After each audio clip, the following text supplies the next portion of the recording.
Hello, welcome back to our channel, The Classroom. Today we are back with another chapter of physics of class 9, that is motion in one dimension. So here in this chapter we are going to study about the motion, the different type of physical quantities, that is the scalar and the vector quantities. We are always study the equations of motions and some graphs related to these physical quantities. So these are the things that we are going to study in this chapter. So let's get started. So initially I'll be telling you what is rest and what is motion. Whichever body is same, is remaining in a particular position with respect to its surrounding, is said to be at rest. If its surrounding does not change, that means that particular body is at rest. And if a body is said to be in motion whenever its surroundings changes, that is respect to its intermediate surrounding, it changes, a body is said to be moving or is in motion, right? So this is what is the difference between a rest and a body in motion. Now coming to one-dimensional motion is one where a body continues to be moving in a straight line path. Whenever a body moves in a straight line path, that particular motion is known as one-dimensional motion. Like suppose a train or a railway engine moving in a railway track. You have seen how it's like the railway tracks are. It is just parallel to each other, going like in infinite distance. Okay, so that is again one small example of one-dimensional motion. Right now coming to the difference between distance and displacement. Now whenever we talk about distance and displacement, two things come in our mind. Now suppose distance, let me just before drawing the diagram, I'll give you one definition of distance and displacement. Obviously distance is the total distance, that is path travelled by the body, okay, or traversed by the body. And for displacement, it is the shortest distance between the initial and the final distance, or the initial or the final point. Okay, so just take for this example,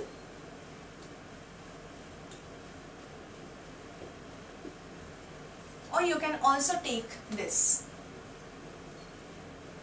Okay, this is one rectangular or whatever shape you want. Okay, so distance here in case of this particular figure 1, this is figure 2. Distance in this case is, I said distance means the length covered, okay, length traversed by a particular body in a particular unit of time, okay, or in a particular duration of time. You can use this word also.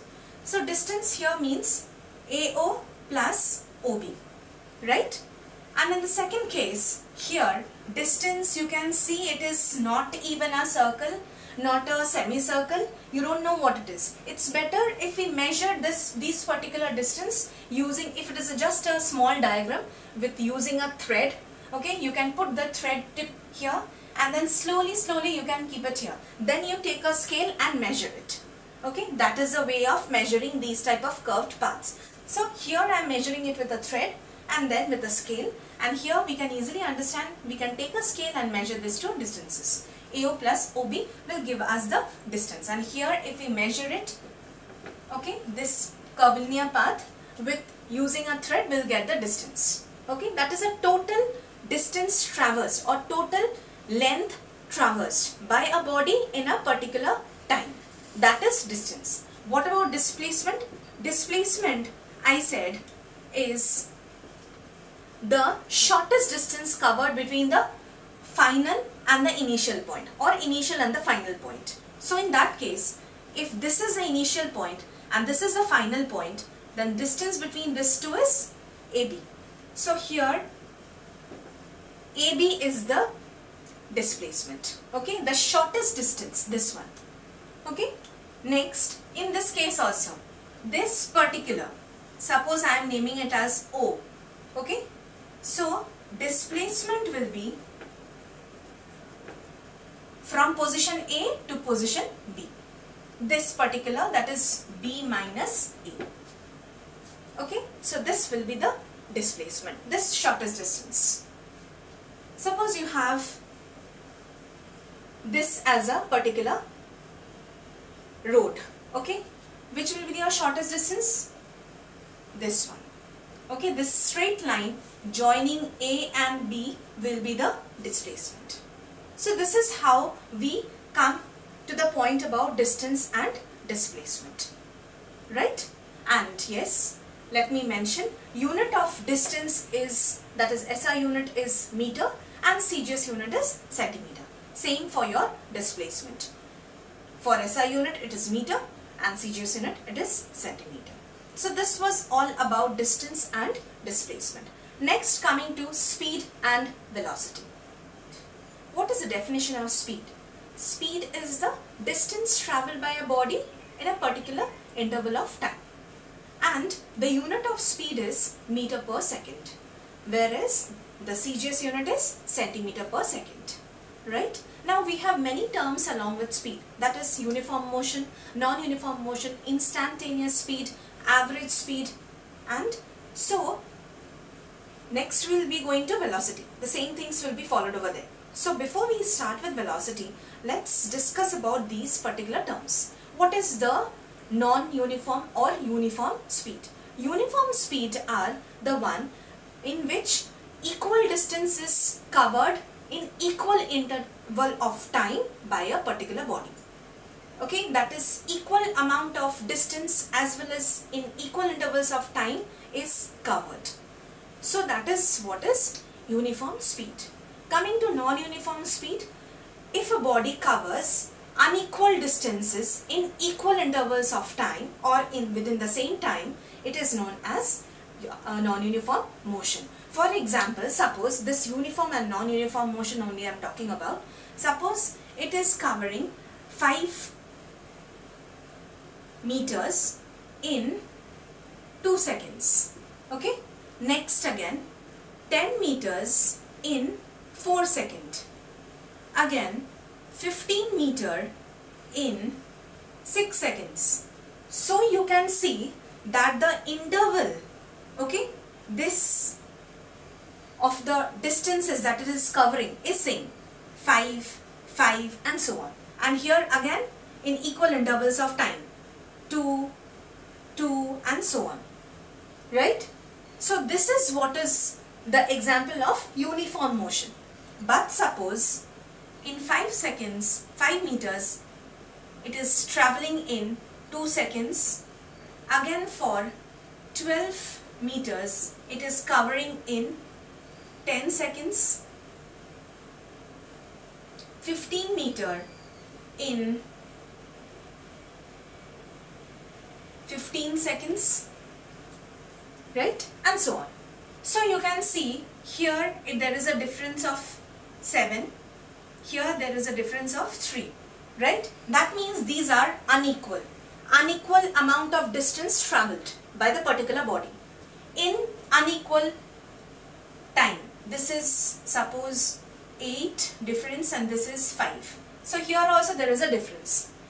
Unequal distances covered in unequal intervals of time. So this is what is the example of non-uniform speed. Okay, and this is the example of, that is equal distances travelled in equal intervals of time. If 5 is increasing and 2 is increasing, in the second result also 5 will be increasing, 2 will be increasing in case of time. So this is how it is a pair that goes on. So this is a uniform speed. Okay, so speed is equal to, formula of speed is equal to distance travelled by time taken. This is a particular formula of speed. Okay, here distance means meter or centimeter and here time means seconds. So for SI unit you have meter per second, or for CGS unit you have centimeter per second. So this was all about uniform motion, non-uniform motion and the formula for speed. Next, coming to instantaneous speed. Instantaneous speed means a body particularly changes its that is distance or its speed with time. So whenever we pick up a particular moment of time and calculate the speed over there, that gives us the instantaneous speed. Okay. Next, coming to average speed. Average speed is nothing but the total distance traveled by total time taken. Suppose average of all this 5 plus 10 plus 15 divided by 2 plus 4 plus 6. Okay, that gives you the average time or average speed. Okay, that is a total distance by total time taken. Gives you the average speed. I hope I'm clear with the instantaneous speed and average speed. Instantaneous speed, any particular, suppose at this 10 seconds, which is an instantaneous speed, that is 12 by 10. Okay, that is every instant the speed is changing. So whenever we take a particular time and measure its distance over there, we get the instantaneous speed. Right? Next, coming to velocity. Now coming up with the definition of velocity. The rate of change of displacement with time gives you the velocity. Now velocity can be written as, that is, velocity can be written as displacement by time. So displacement here, we already know that the unit of displacement is meter or centimeter as per CGS unit, and time is seconds. So you have here meter per second or you have centimeter per second. So these two are the units of velocity. Meter per second is SI unit, centimeter per second is a CGS unit. Now coming to one more point that I should tell you, that is velocity is a vector quantity. Okay, it is a vector physical quantity, whereas speed that we had studied was a scalar quantity. Now the question might come from your end, why? Yes, because for your distance, speed was distance by time, velocity is displacement by time. So whenever we have speed, that is distance by time, distance here is having only the magnitude, it does not have any particular direction. Okay, but for your velocity, which is displacement by time, displacement has magnitude as well as direction. Now why? Because when I was considering this particular example to calculate the distance and the displacement, I have told you that the distance over here is AO plus OB by the time, right? But for this displacement, we have taken this difference, that is B minus A, okay, from B to minus A. That means it was having a particular direction and the time, okay, that is magnitude and direction both are present in displacement. So therefore, velocity is also a vector quantity. Vector quantity means a physical quantity which has both that is magnitude and direction. So is called vector quantity. Therefore, velocity comes out to be a vector quantity. But for your speed, distance is a scalar quantity since it has only magnitude and no particular direction. Therefore, speed is a scalar quantity, right? So, as we said, velocity is a vector quantity. We can also say it initial velocity with which a body starts can be represented as small u and a arrow above it, and capital and small v with the arrow above it shows you or gives you the final velocity. Okay, as we will be going through other exercises or other parts of physics, you will be having u, small u and small v as the initial and the final velocity. In acceleration only you will get it. And before also, when I am done with other chapters, I have also told about this. Next, talking about again uniform velocity, non-uniform velocity, instantaneous velocity and average velocity. Okay, so coming to these points and definitions of it. Uniform velocity is when a body moves with equal distance in equal intervals of time, it gives you, that is in a particular direction, gives you the velocity. This particular word, that is in a particular direction, is very important because here we have displacement and non-distance. So direction in a particular direction, okay, or in a particular way is the displacement. So therefore, equal distances covered in equal intervals of time in a particular direction gives you the velocity, uniform velocity. Next, coming to non-uniform velocity, that is unequal distances covered in equal that is intervals of time in a particular direction gives you non-uniform motion.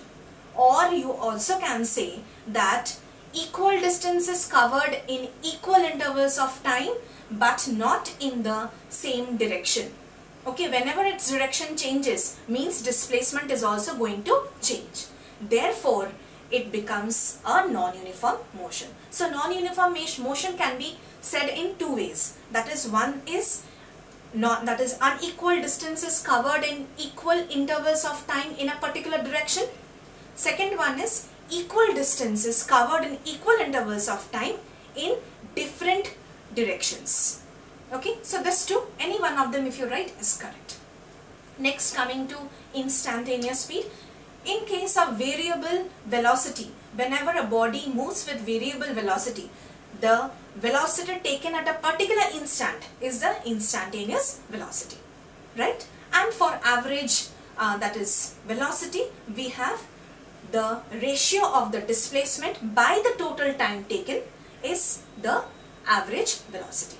So this was all the terms that we had discussed. Okay, same like speed, but only difference is we need to add that particular word, that is particular direction. That is important since we are dealing with displacement and not distance. I hope it is very clear with you. Else not, you can rewind and listen to it once more. Okay. Next, coming to acceleration. Now, telling about the definition of acceleration, the rate of change of velocity with time gives you acceleration. Let me write down the formula. Acceleration is rate of change of velocity. I am just writing velocity by time. Okay, rate of change of velocity by with time gives you the acceleration. Now acceleration can be of two types. One is increasing velocity, another can be decrease in the velocity. Increase in the velocity is termed as acceleration and decrease in the velocity is termed as retardation. Okay, this is what is.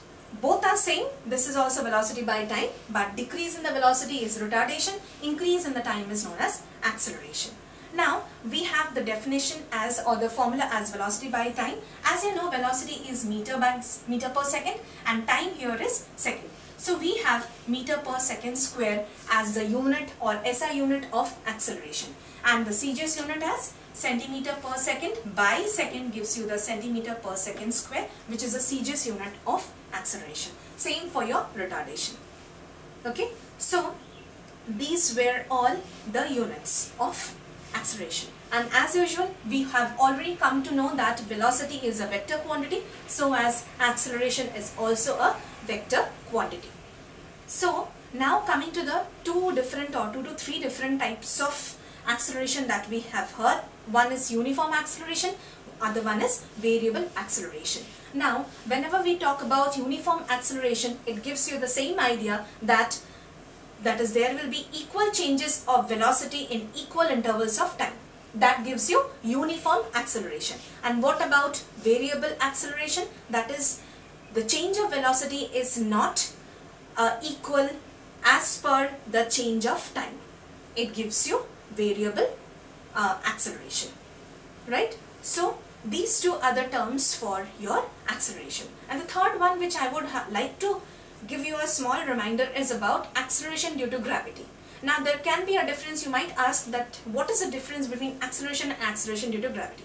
Acceleration can be termed for any particular body, be it a mass, be it a particular car or any type of body.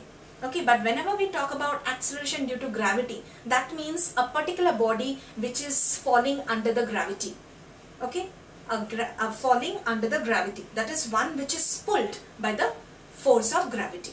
So whenever it is coming down, that is moving in acceleration, okay, downwards, that gives you plus g, gravitational force. Gravitational force value you know, that is 9.8 Newton, right? So this is a gravitational force, 9.8 meter per second square also you can write. Okay, so this was it. It's better if I write 9.8 meter per second square, okay, because I'm dealing with right now with acceleration, not with force. And if we talk about that a body is moving up, suppose we are throwing a stone in the air, okay, so that means it is going against the gravitational pull. Whenever it is against the gravitational pull, it becomes minus g. The symbol becomes minus g. Okay, that means minus of 9.8 meter per second square. Okay, this is just the acceleration that I am considering, not the force right now. That is why I have rubbed that Newton, which I have written. So, when falling freely, that is within the earth's pull, it is plus g. When it is moving up, that is against the force of gravity, it is minus g. Okay, so this is retardation, this is again acceleration, right? So this was all about the concept of speed, acceleration, velocity in consideration with displacement and distance. Next, coming to some graphs related to these particular quantities. Now these are the displacement time graph that I have already drawn here. This is first case, second case and the third case. Now while considering this first case, you can easily see that I have drawn in the y-axis the displacement values and in the x-axis the time. So whenever a particular body does not change its position with respect to time, see with time as it is increasing, it is remaining the same. Displacement is same, it's in the same position. That is, you get a straight line parallel to the x-axis. Okay, so this particular one is the displacement time graph for a particular body at a particular, that is moving with a or in a particular direction. Okay, so this was it. Next one is of uniform motion. Next one is of uniform motion, or you can say uniform velocity. Okay, so whenever we say uniform velocity, that means you can easily see that there are equal intervals of displacement covered and equal intervals of time that is covered. Okay, so while considering or for taking out the velocity of the particular graph, we need to take the slope. Okay, so how should we calculate the slope here? Slope can be taken up with any particular distance, that is, this is the particular slope for this two. Suppose I am considering these two values, or suppose I am considering 5 and 3. Okay, so I am taking this 5 and 3 till here. Okay, so this is can be considered as A, B and C. Okay, this is not this particular one, I am considering this 5 and 3. So 5 and 3, this can be considered as y2 value and this as y1 value. Okay, and here this 3 and 5 again can be considered as x1 and x2 value. Now slope of this graph or curve, whichever you want to say, is y2 minus y1 by x2 minus x1. Okay, you can take up any values. This is the final value minus initial value, find by final value minus initial value. Now for you, whichever you can take, you can also take 1 and 3, you can also take 2 and 4, you can also take 2 and 5, whichever you want, or also you can take 1 to 5, anything. Okay, right now I am just taking a part of the graph or the curve, that is AB. Here this y2 minus y1 means AB and this x2 minus x1 means BC.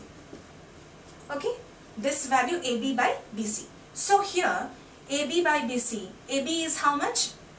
5 minus 3. And how much is x2 minus x1? That is 5 minus 3 again. That means here I am getting 2 by 2, 2 by 2, that is 1. So your velocity comes out to be 1 meter per second. Okay, so this was all about how you are going to find out through the graph. Again, same thing here also. Okay, this is a non-uniform or variable speed. Velocity, not speed, velocity. Non-uniform velocity. Now let's take the same thing for this. Let's take out any particular values. Suppose I am taking here this 2. 4 I don't have any particular value, I don't know what, because it's already drawn in hand. So let me take 1 and 5, okay, because that has a particular value. So 1 here is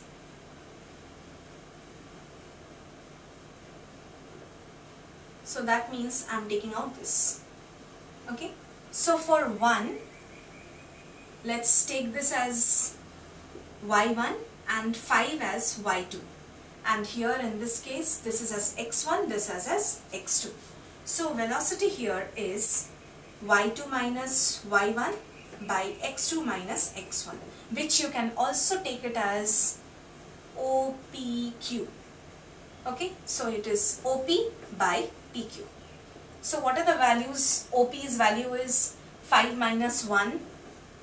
Okay, and here it is 5 minus 2. So you're getting here 4 by 3. You're getting 1.333 something, that is meter per second. Okay, so this was how you're going to calculate using the slope. I said again, any value. I couldn't take up 3 and 4, that is for the y-axis value, 3 and 4, because I was not able to understand what value to take. Again, in points, easy to take some congregate points for calculations right now. Otherwise, whenever you are going to be given in the, that is in the exam purpose or something, you will be given definite amount of points over here. Okay, so that you don't face any problem like me. Okay, I hope the theme that I wanted to say was clear, right? Next. Now, these are the velocity time graph. So we have 3 different graphs here. Now, the first graph shows you uniform velocity. Now, as we know that velocity is what? It's displacement by time. So therefore, velocity into time will give you displacement, right? So we need to find out through this particular formula. Velocity into time will give you displacement. So whenever we are having uniform velocity, we have this particular, that is the line becomes parallel to the x-axis, okay, to the time graph. Okay, so in that case, we have to measure the displacement using multiplication. So you can see, let's consider this as A, this as B, and this as C. Okay, so this is a time, that means time into velocity will give us a displacement. So displacement is equal to time is BC into AB is the velocity. So BC is how much? 0 to 5 I am taking, because we are going to take up till here only, till whatever is measured. Okay, so here it is 5 minus 0, that means 5 into, this is also 5 minus 0, that means 5. That means 25 will be the displacement. Okay, 25 meter. Right? I hope I'm clear with this. Okay, next, again a velocity time graph is given. That means velocity into time will give us the particular displacement. Now the second graph is all about again finding out velocity into time. You can get the distance as well as this particular line. Okay, it's almost a bit tending towards the time graph. This gives you the acceleration, uniform acceleration. Okay, this is a particular graph for uniform acceleration. Now as you can see, this particular graph, this is a right angle. Okay, this is can be considered as a triangle. Okay, so for finding out the displacement, we can use the, that is half into base into height. We can use that, base into height. Now which is the height here? This is the height, that is 6 minus 0, that is half into 6 minus 0, that is 6, and 0 minus 6, again it's 6. So it's 18 meter. Okay, this is for the distance. And if you consider for the acceleration, we have to consider the slope. Okay, no need of writing here this 1 by 2 or something like that. Just you have to consider the slope here. Slope is y2 minus y1 by x2 minus y. That is 6 by 6. That is 1 meter per second square. Okay, so this was it. This was all about the distance and the acceleration from this graph.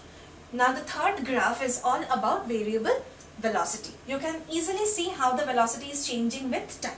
Okay, so for this particular one, we need to consider these boxes over here.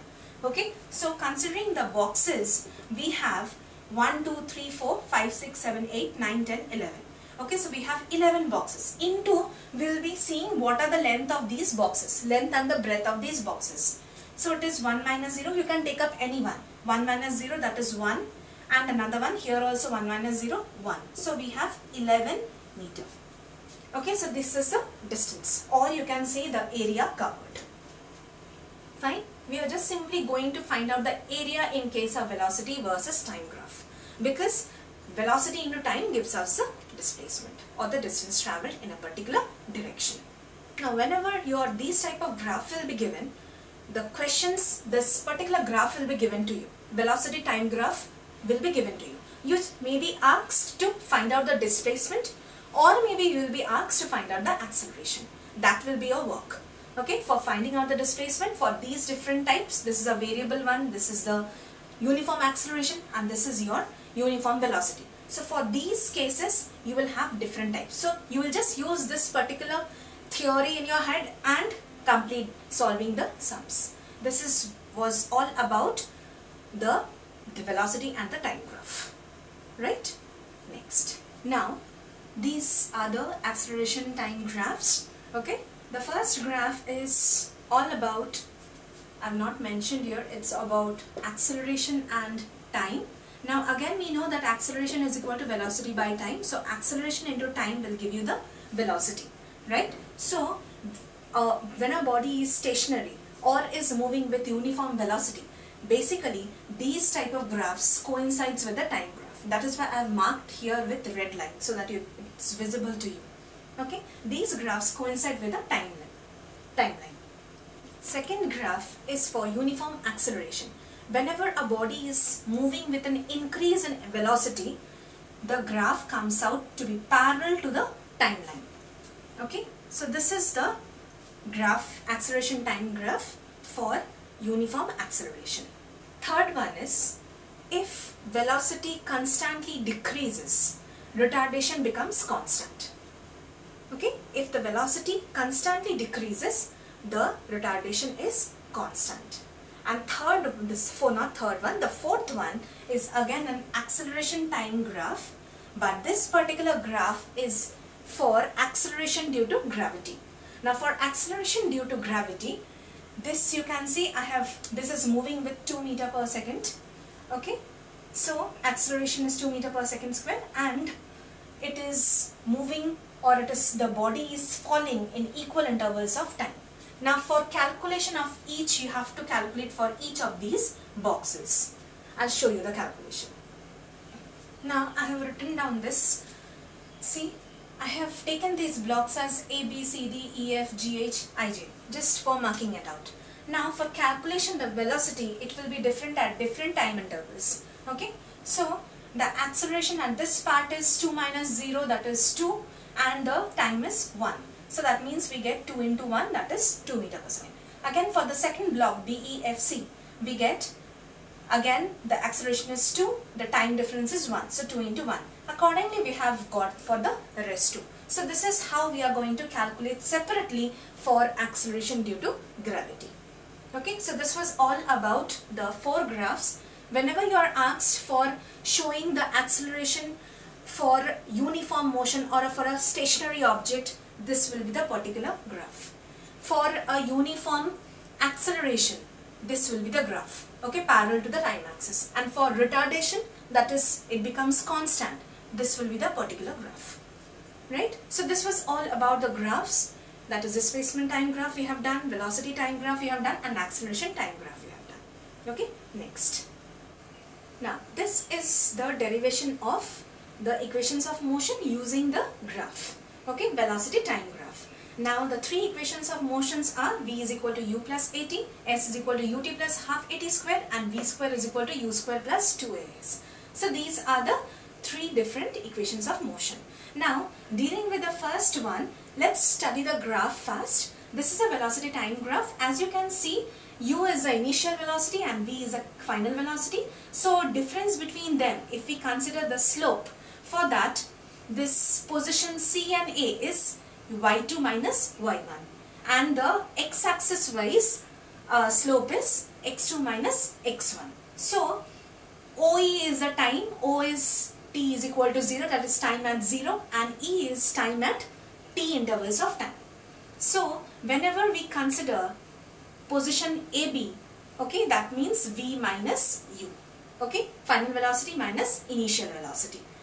Now, for considering initial velocity u at time t equal to 0, final velocity v, that is OB, t is equal to t, that is time, and acceleration is, we have already studied that it is slope of the line AC. So how to find out the slope of the line? We know it is y-axis, change in the y-axis by change in the x-axis. So it is y2 minus y1, because we are considering this particular line. So it is the length of CD and DA. CD by DA. So y2 minus y1 by x2 minus x1. CD is what? This is y2, this is y1. So y2 minus y1. And what is DA? x2 minus x1. I have written over there so that it becomes clear to you. Okay. So we have written that, this particular one. Now y2 minus y1, as you know, this is v minus u. And d minus a, that is x2 minus x1, is t. So I have written that, v minus u by t. Now considering that, cross multiply, at is equal to v minus u, v is equal to u plus at. So we got the first equation of motion. Next one is distance travelled. Okay, as we know, for velocity, the distance travelled can be got from velocity into time, right? So that will consider the area of the trapezium. This is a particular trapezium, OACE. So for the formula of the trapezium, we have written as the sum of the parallel sides, that is OA plus CE, into that perpendicular distance between the parallel sides. So that's what we have written it over there. So half into u plus v. This is u. This particular CE is v. So u plus v into time taken, that is OA is t. T minus 0. So in that case, we are having u plus v into t. Now v we have already got here, u plus at. Put the value over there. So we get ut to u plus u, that is 2ut multiplication, got it inside, and at square. Okay, so multiplying this half inside, will get u2ut by 2, that is ut plus half at square. This is a final answer, okay, of the second equation of motion. Third one, we will consider from this particular one, that is half u plus v into t. Now t, here we have already got a is equal to v minus u by t. So t can also be written as v minus u by a, right? So that's what I have written. So that means, considering the algebraic functions, we have v square minus u square by 2a. So 2as is equal to v square minus u square, v square is equal to u square plus 2s. So this was all about deriving the equations of motion from the graph. Next we have another alternative method. Please check out. Now I said about the alternative method, acceleration we know is change in velocity by time taken. So change in velocity means final velocity minus initial velocity, means v minus u. So a is equal to v minus u by t. Next one, that means if we cross multiply at equal to v minus u, so we get v is equal to u plus at. So this one was the first equation of motion. Second one, distance travelled, as we know from the graph, it's average velocity into time. That is, velocity is equal to distance travelled by time, right? So distance is equal to average velocity into time. Average velocity we know, final velocity plus initial velocity by 2. So v plus u by 2 into t. So s is equal to, now in place of v, we can put this for particular first equation of motion, u plus at plus u by 2 into t. So u plus u is 2u plus at into t by 2. Next come there. So in that case we get 2ut by 2 plus at square by 2. So we get ut, 2 is cancelling, plus half at square. So we get the second one as s is equal to ut plus half at square. Third one, from this particular, this formula only, we can have s is equal to u plus v by 2 into t. Now t, from the first equation we have this, we can also write as t is equal to v minus u by a. Okay, so let us put this value here. So algebraic functions again, v square minus u square by 2a, cross multiply, we get 2as is equal to v square minus u square. So we get as v square is equal to u square plus 2s. So this is the other alternative method. So if you are asked that graphically derive the equations of motion, you are going to use the other one, and if nothing is mentioned, you can go through this. So this was all about the derivation of the equations of motion. These results along with the derivations are important. The results will be used in the numericals. Okay, so we'll be having after that. Okay, I'll show you some numericals.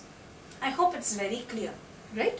Next. Now this is the last part. Velocity starts from rest. So in that case, that means the initial velocity u is equal to 0. So v is equal to 80. S is equal to half 80 square, v square equal to 2s. Because here all the u will be 0. Next, if it is retardation, that means it will be minus a, right? So in that case, v square equal to u square minus 2s, v is equal to u minus 80 and s is equal to ut minus half 80 square. And the third one, I'll go to this part. If a body falls under gravity, then initial velocity obviously will be 0 and from a distance h. So here distance not s, we will consider that as h. And a is equal to acceleration due to gravity, that is small g. So v is equal to u gt, h is equal to half gt square and u square is equal to 2gh. If initial velocity is u, then v is equal to u plus gt. Okay, simply we have to put this initial velocity as u. V square is equal to u square plus 2gh and h is equal to ut plus half gt square. Now if again the body is thrown up, that means acceleration due to gravity will be minus g here. So in that case, v is equal to u minus gt, v square is equal to u square minus 2gh and h is equal to ut minus half gt square. So using these formula also you will be doing some sums. So let's see one numerical and then we will end this chapter here. Now the example is a body is dropped freely under gravity. That means acceleration will be plus g from the top of the tower of height 78.4. So the height is given, h is equal to 78.4. Calculate the time to reach the ground, velocity with which it strikes the ground. So these two things has to be found out. One is time and the another one is final velocity. Okay, because here it has already been said that the initial velocity that is started from falling, that means we have to consider initial velocity as 0. So u equal to 0, g is equal to 9.8 meter per second square and h is equal to 78.4 meter. So in that case, we will use this particular formula. H is equal to ut plus half gt square. U is 0 here, so 0 into 2, half into put the values of g and keep the t as t square. So after calculation I have seen that we are getting t square equal to 16. So t is equal to root over of 16, that is 4 seconds. Now put the value of t in other equation. V is equal to u plus gt. U is 0, so v is equal to gt, so g is 9.8 and t is 4. So 9.8 into 4 you are getting 39.2. So the final velocity v gets as 39.2 meter per second. So this was all how we do it. Okay, whenever it is free falling, that means the initial velocity is 0, if not mentioned, right? So this was all about the particular chapter, that is motion in one dimension. It's very, very important. Please practice the sums also and the derivation of the equations of motion. Later on we'll come up with other chapters of physics, chemistry as well as mathematics. So stay connected with us. If you're having any problem, please do comment. And yes, if you have liked this video, please put a like, share it and do subscribe. And please don't forget to press the bell icon because you'll be getting more notifications of it. Thank you and have a good day.